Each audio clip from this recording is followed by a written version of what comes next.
Hi, my name is Patrick, and this is Prep Mindful, your daily video practice in mindful test prep. If geometric word problems fill you with hate, well then open up your heart and stay tuned, because we're doing an ACT math question. Woohoo!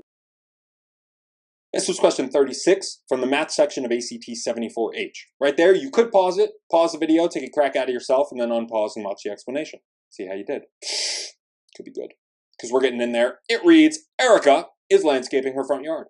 The yard, which is level, has the shape of a rectangle that is 60 feet wide by 80 feet long. To cover the yard with a layer of topsoil having a uniform depth of 4 inches, third of a foot, Erica needs to use how many cubic feet of topsoil? Well, if we're talking about cubic feet, that means we're talking about volume. And we have something like a rectangular prism of soil, right? Because the base is a rectangle, and it's going to have some kind of height of soil on top of it. So that's length times width times height.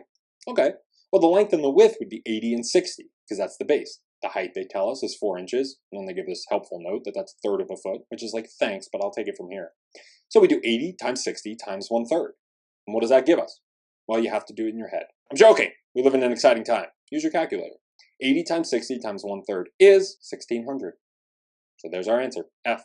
Cool. Helps with a problem like that to sketch it out so that you make it visual. You don't have to imagine some yard. You draw the rectangle, and then you note that it's a 3D figure. So there's also a third dimension, which they told us was a third of a foot. Length times width times height, and get our answer. If you enjoyed this video and found it helpful, why not subscribe to our channel? Or you can go out there and scatter some topsoil on whatever shapes you might see. Make sure it's nice and fertile. If you have any questions about this or any other problem, feel free to hit me up in the comments below, or you can email me at prepmindful@gmail.com. In the meantime, my name is Patrick, and this has been Prep Mindful.